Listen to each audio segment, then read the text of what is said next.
We do. We do need walk-up music. So first order of business as we launch the last word on Friday, August 15th, is this. We're going to put a vote up to the people. 2 votes. Vote number 1, do we need an intro song for this show? And vote number 2, what should the song be? So use the comments. Let us know if we should get an intro song and what that should be. And then, of course, we'll have to figure out how to do that. Okay, guys, we are the last word, part of the Chrisman commentary. Whoops, hold on. I hear myself over here. I don't like that. There we go. You sound great. Oh, thank you. So do you, by the way. Guys, KP is getting ready to go work the pits in the F1 race this weekend with his new headphones on. Couple things, guys. Yes. I want to make a public service announcement before we get into the topics of the week. It is August, and it is the advocacy in August. Every August, the Mortgage Bankers Association, through the Mortgage Action Alliance, uses this kind of quiet time in DC to really get the word out among the industry, among all of us, of what the heck MAW does, Mortgage Action Alliance. And so I know early in the year, right before the advocacy conference, we spent a lot of time talking about the great work they do. And I'm going to ask everybody to take a moment and text MAA to 50457, renew your annual membership. And then in the comments, I'm going to add a couple links so you can check out how you can actually help the industry, help the MBA, help MAW promote the great work they do and get the word out to everyone across the industry to participate. Thank you, Christy. That is awesome. So once again, advocacy in August. Shout out to Margie and to Jamie from MBA for reminding me. And look for a post for me. I'm going to shoot a video and talk about all the great work they do. Okay. We got a bunch of stuff to cover. I'm going to just kind of throw these out there and then we'll do our best to get through it. We've got 2 events that happened this week, at least 2 events. KP, you were at the Western Secondary, the CMB's annual event. Christy, you were at the Housing Wire AI Summit. Courtney, you and I were just slaving away in our offices, nose to the grindstone. So we'll come back to those events. We want to talk about some good news, right? We've seen activity up week over week. Mortgage applications, as reported by the MBA, are up. They were up 11% from prior week. Refis up 23%, and the share of refi up to 46.5% from 41.5%. Purchases were up slightly for the week over week, but the good news there was year over year for the same time period, up 17%. So those are good signs, right? We want to make sure everyone's kind of focused on the good stuff, the positives. And then we had some conflicting news this week around the inflation readings. So we'll get into all of that, guys. Let's start with just what did you guys see for the week? And Christy, I'll let you kind of give us the highlights from Housing Wire, the AI Summit. Well, I was going to say Polymarket, if you're into the gambling website, not real positive on a big rate cut for next month. I think we're down to, a handful of people voting with their pennies that we're going to see more than a quarter basis, 25 basis point cut next time. But there's quite a number of folks, right? 75% or so of the voters on Polymarket are saying, hey, we're gonna see that 25 basis point cut. So we'll see if that's actually good for the industry. Housing Wire Summit was so much fun. And what's interesting when you think about conferences is you always want them to be well attended. And this one was very well attended. And by well attended, I mean, there was a behind in every single seat. They had to bring in a row of extra chairs. It was full. And then there were people standing, not only in the back of the room, but all the way into the hallway. I'm pretty sure that Clayton was hiding so that they didn't tell him it was a code violation and the fire department was going to kick people out. But it was very, very well attended. And I think from this is the second year they've done this. The first year, it was also well attended. I noticed kind of a shift in the attendees. Last year, it was a lot of very high level senior executives of the companies overall. And the conversation was, hey, what should we be doing about AI? What should we be thinking about AI, right? That's what you heard over coffee and cocktails. This time, you had obviously still senior level folks, but they were more the doers. And it was, hey, this is what we've tried. This is what we've got in work. This is what we're really thinking about. Like, this is how we've seen the results. So what a big shift in just 1 year to who's attending in the topic of conversation, which tells you how important that AI is going to be. I think that's a good sign that the senior teams, the senior folks that attended last year got value and saw enough value to want their team that's doing the work to be there to be part of the conversation. That's awesome. Yeah, I think it was absolutely a good sign. And it was also, there were more people that attended this year than last year. And so it was really amazing to see and be a part of that conversation. My couple of takeaways for folks from all the sessions that I was able to sit in, and I think only ended up missing one session because of a call I had to take.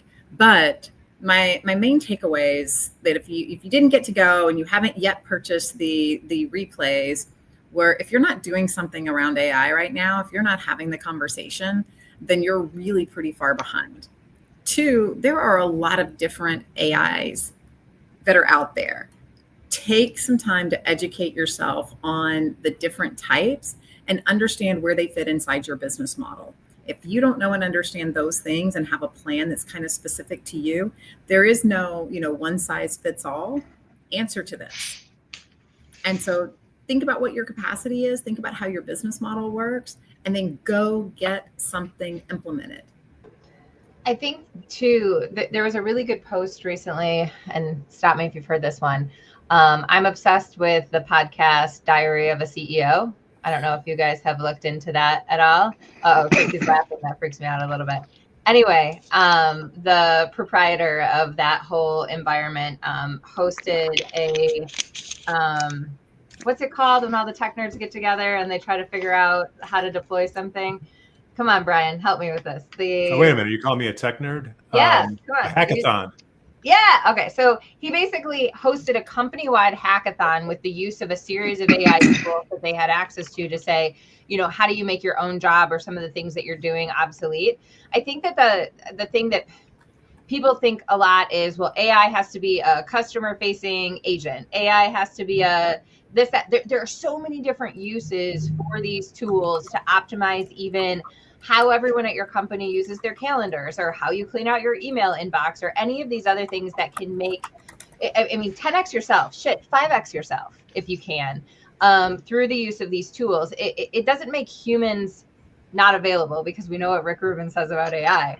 But, I think that, owners of companies should be doing things like hackathons or faux hackathons for its regular folks, so that every single person in your company is thinking about, how can I optimize this moment or some of the tasks that I do on a regular basis that maybe I don't need to do, or maybe makes my work a better quality by using the machines to help us. We don't need to make our jobs go away. I think it's really, really important, particularly in mortgage servicing. Mortgage servicing is really old and tired and very much along the lines sometimes of, well, we've always done it that way. We were talking about an AI use yesterday. We're going live with the mortgage services to just look at the difference between what's in MERS and what's in our system of record in a way that we can look at the whole thing very quickly to know if we have any problems when we're boarding loans. That's AI, right? Yeah. And so I think that AI is this big, giant word that we just have to normalize. So we have to do what Ellen DeGeneres did when she kissed a woman on television, and we just have to make it a normal thing. Well, I think you bring up a very good point, that AI isn't this, it's not this one thing that you do. It is hey, I'm going to look at a specific process and I'm going to have AI look at that.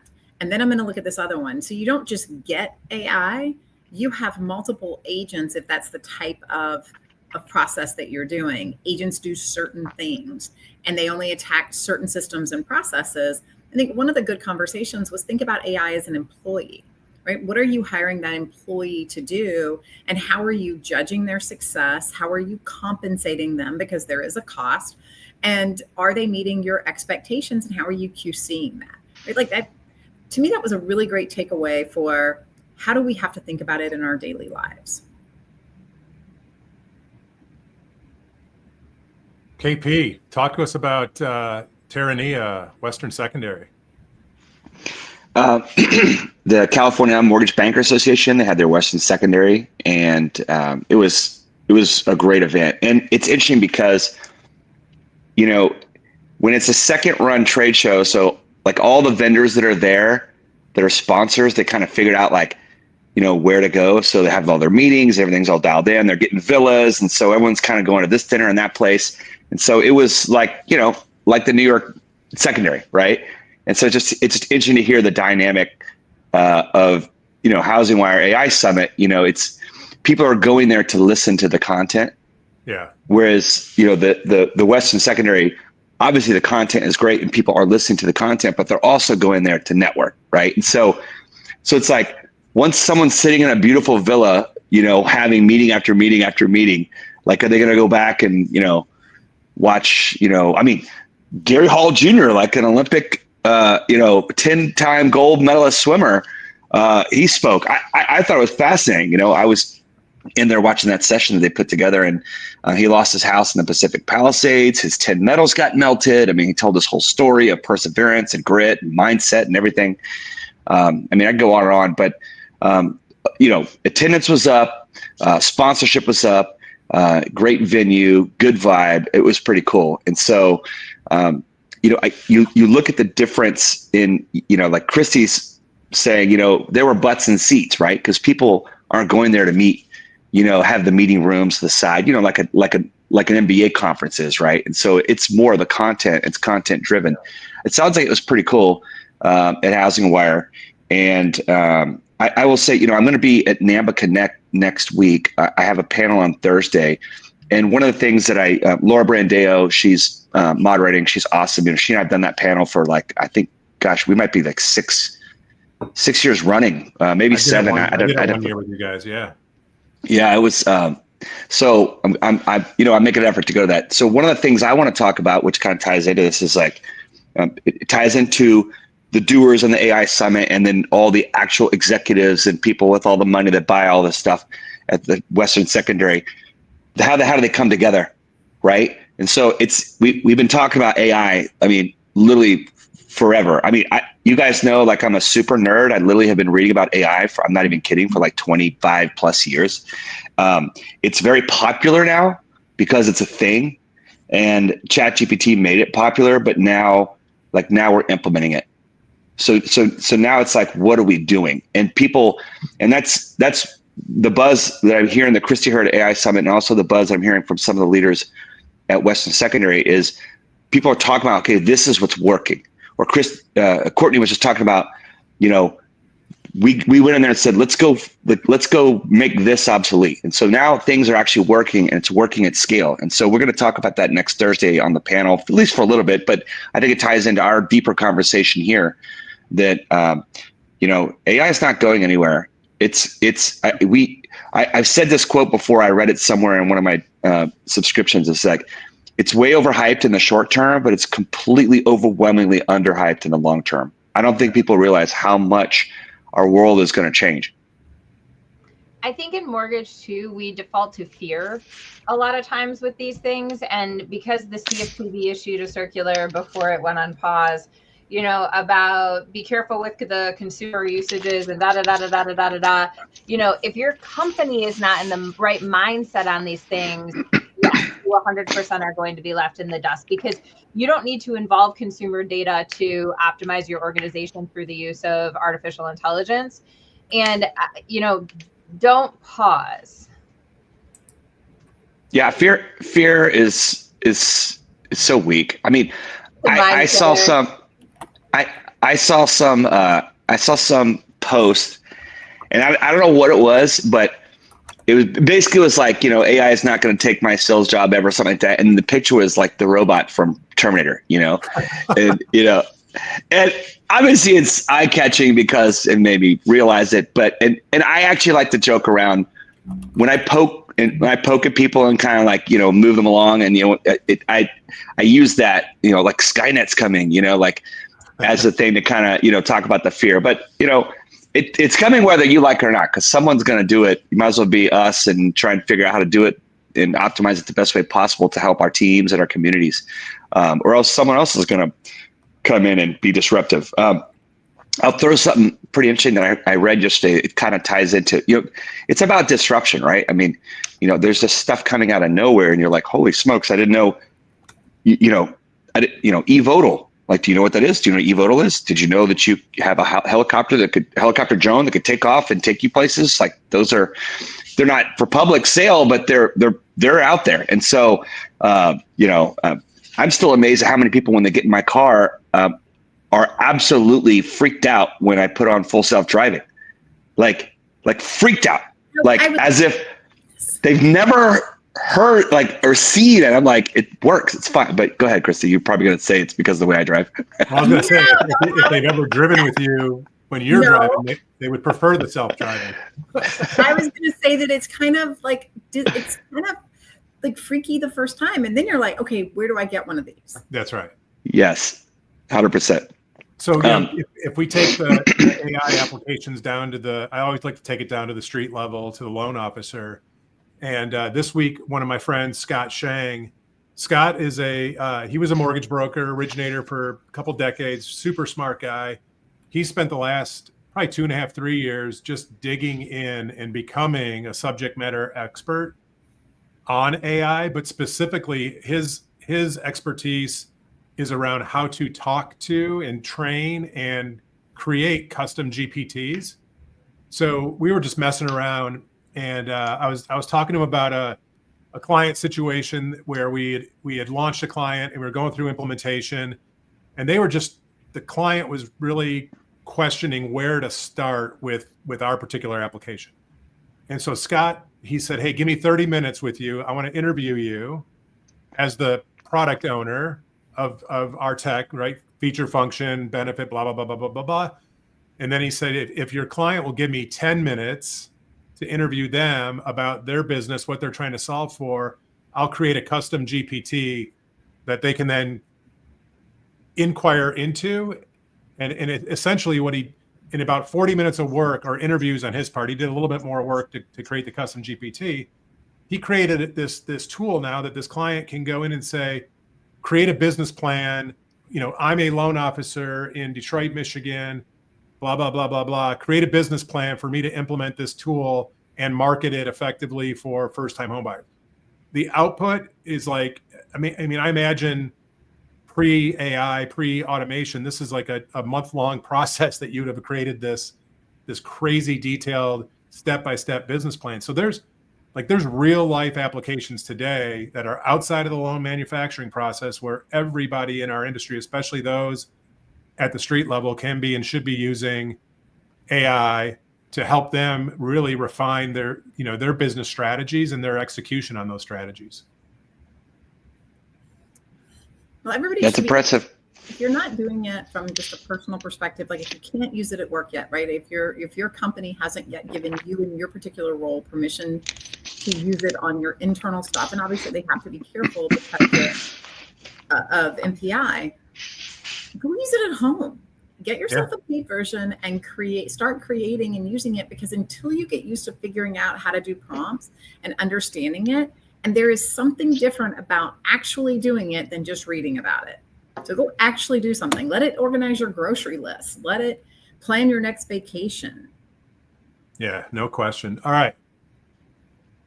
Big week with reporting around inflation. Again, kind of we talked about this briefly, but conflicting numbers and results. They're not really conflicting. They're just, they're different. And KP, I love your video this morning. Kind of summarizing. I think you had 2 videos this week, kind of giving us an overview. Give us the Reader's Digest version. Everybody that's hearing this, you should be following KP. He puts out awesome industry financial content. He's not a financial advisor. He's not responsible for your losses, only your profits. Yes. JP, give us the Reader's Digest. Well, I would say inflation is sticky, and this report, you've got consumer price index, producer price index. One is what prices paid by the consumer. One is inputs paid by producers. The CPI is pretty high up there in the rankings as it relates to how the Fed says, all right, this is what we think of inflation. PCE is supposedly their number one. It came in just a little less than feared, right? And so it doesn't really bring a lot of certainty, in my opinion, because if the fear is from the Fed, who said we would be cutting if not for tariff uncertainty and how that will impact inflation, so we're going to wait. I don't think they got enough to sink their teeth into on the CPI report. And then, but we'll hear from Chair Powell at Jackson Hole next week. So comments coming out of there will be very important in market moving. And then the producer price index was off the charts high, 0.9% increase month over month. But a lot of that was machinery, and there's like photography equipment or something like that. But also one input that was seen as kind of an anomaly is people who have stock market, people, financial advisors, whatever. If you're at all-time highs and your accounts are at all-time highs and your 401ks or whatever, all your stuff is at all-time highs, so are your fees. Right. And so it's not going to be annualized, 72% for the year. So anyway, but if the bond market is largely ignoring this, and if the Fed is still going to cut, it's because they believe that labor is the bigger problem than inflation. And so, with over 260,000 jobs lost in the last 3 months, that's massive. 1.95 million jobs, continuing jobless claims of people, not able to find work, continuing claims. If labor is soft and GDP is weak, then maybe they're just going to be like, whatever, on inflation, we got to cut. But maybe not. I don't know. So, we've got dissenting on the board. We've got board drama. I think they could cut 25 basis points in September and then just pause indefinitely until they figure out what goes on with the data, even if tariffs are lagging. I think that's the compromise. But we'll get some clues next week when they have their meetings in Jackson Hole. I'm just going to say I want to sign up for a meeting in Jackson Hole. That sounds lovely. Yeah. Particularly this time of year to get out of Texas. Well, do you know what's interesting is the Kansas City Fed is what hosts that. So Kansas City, this is like a meeting, like a traditional meeting. The Kansas City Federal Reserve, there's all these, different, governors and boards. Anyway, they host that meeting traditionally every year, and they host it in Jackson Hole, just like you guys had your TMBA in Oregon. Get away from the heat. Right? Yeah. Yeah. Well, there's nothing like a Michigan Bankers Association with a pool, like in Frankenmuth. Right? Yeah, I'm gonna go back to that. I'm never getting over it. I'm never getting over it. I didn't know they had smoke bars in Frankenmuth. Photos are leaking out, guys. Make sure you're checking them out. I don't people realize how cool Frankenmuth is as a town. Like, it's such a cool vibe. I mean, you got to visit at least once, right? It's like Bronner's, right? Is that the restaurant, or Bronner's? Yeah. And then there's the place where you Bronner's, what was the other one? Bronner's is Zender's is the chicken. Yes, Zender's is the chicken. Yes, it's so cool. Like, you just got to go check the boxes, buy some trinkets and stuff for your yard, little gnomes with like headsets on and stuff. Anyway, it's pretty cool. I think the original restaurant, I think, just had its 90th anniversary, something crazy like that. And then I did a walk one morning, just kind of strolling around town. That family has a lot going on in Frankenmuth still. The local insurance agency is probably one of the great grandkids of the restaurant founder. So, yeah, pretty cool. Are you saying it's all a hustle and the store is just a front? Dude, you just crushed my Christmas spirit. Yeah, Bavaria. You are welcome to Bavaria. The Bavarian Mafia, Brian, or what are we talking about here? Exactly. Hey, I did forget one shout out, going back to the Mortgage Bankers Association. So this week we learned that the MBA has nominated John Hedlund as the 2026 MBA vice chair. So on the ladder, I think that puts him as the 2028 chair. So yep, 27, 28. Yeah. Yeah. So congratulations, John, and congratulations, MBA. And frankly, congratulations to all of us in the industry. What a great leader he will be. Yeah, he's a good dude. I spent some time with him, and he's pretty fired up about it. He's like vice chairman over at ICE Mortgage Technology, right? So he's helping them. He had he came out and met with us and our leadership team, after the Cotality event. And so, Tim Bowler is fantastic. He's president of ICE, but this helps give, him some more bandwidth having, John there. And so John and I also are on the California MBA board together. So he's a solid pro. It's funny to go from retirement to so many hats in just a matter of a year. Exactly. Well, guys, we got a few minutes left. Let's kind of whirl around the country here, and everyone get their last word in. Who wants to go first to go last? Oh, I thought you were looking at the comments. Is that what you meant by whirl around the country? You gonna look at the comments and scour for ideas of things to say? No, just us. Us. Oh, okay. Or you? Ladies first. We can talk about anything. I guess the first thing that came to my head is, where's everybody going to be in September? Road season is I know that a lot of you travel all the time, but I always feel like I travel in the spring and in the fall. So I'm on the road. I'll be in Texas. Loretta is hosting an event. I know I'm working on it, although alpaca llama is what I learned in Peru. Anyway, I'll be with Loretta. I'm going to the new KP. Maybe you'll be there. The New England Mortgage Bankers Association is focusing on servicing this year. I'm excited to. Us traders really identify with people in the Northeast. We're all like a little bit rough around the edges, so I'm excited to go spend some. That's a great show. There. And then Annual's in Vegas this year, guys. Right? Yeah. Yes. That's terrifying. That's almost as terrifying, Jen Peachman, as the swim up bar at the Bavarian Inn. Well, I will say this. It's at the Fountain Blue, so it's like all the way on the end. So you have to really do some work to want to go party at some. Although I'm sure it'll be fine. We'll find some party. There are Ubers everywhere. I know, but it is literally almost as far at the end as you can get. But there's always something to do. Yeah, it's Vegas. People will do what they're going to do. People will do what they're going to do. I mean, digital mortgages is coming up. You've got, I'm trying to stay off the road a little bit. There's some great events and great things that you can do, but I feel like there's a little bit of time to hunker down and just get some actual work done ahead of the new year. It is budget planning season. It is all the things. And Courtney brought up the CFPB. And if anybody hasn't seen the news, the circuit court in DC actually lifted the stay from the lower court and told Trump that he could go ahead and kind of rearrange the employment levels at the CFPB. So we're probably going to see some changes coming out of that in the very, very near future. Yeah. Game of Thrones, right? So I guess elections have consequences. I'd like to plug on Digital Mortgage. I think that's a great event, Digimo down in San Diego.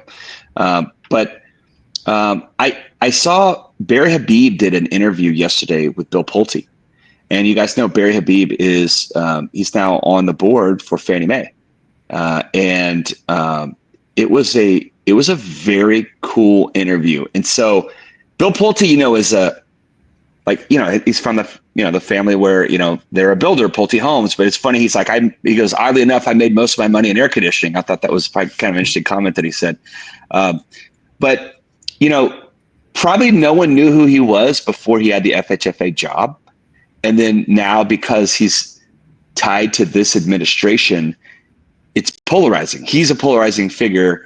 It's political. And just the way he handled it was kind of like, I'm not, he's like, I'm in DC now, and, things are political. You could tell that it's not his bag, you know what I mean? But what I thought was cool was that he said, when you go around DC, so many people have limiting beliefs, or it's always been done this way, like Courtney says about servicing, or what people are probably maybe not, not even using ChatGPT to make a grocery list, much less, cure cancer, right? And so what Bill Pulte said was that in this administration, there are no limiting beliefs. And if you just think about disruption, I'm not trying to trigger anyone before Friday starts. I'm just saying, disruption and believing that, you could do something or achieve something, or they're going to change Fannie Mae and Freddie Mac. They are changing, obviously the CFPB. There's a lot of stuff that they're doing.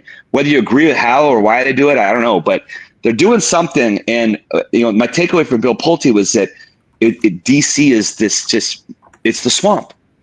It's the swamp, and people don't do stuff there. So anyway, it reminded me of all the conversations we had today. I thought it was kind of a cool way to finish. That's a good last word, guys. Well, I hope you all have a great weekend. We appreciate everyone joining us every week live, and for everyone else that catches this as it streams immediately following and through the weekend. Come back next Friday. We'll be right back here on The Last Word, a Chrisman commentary weekly opinion show. See you guys.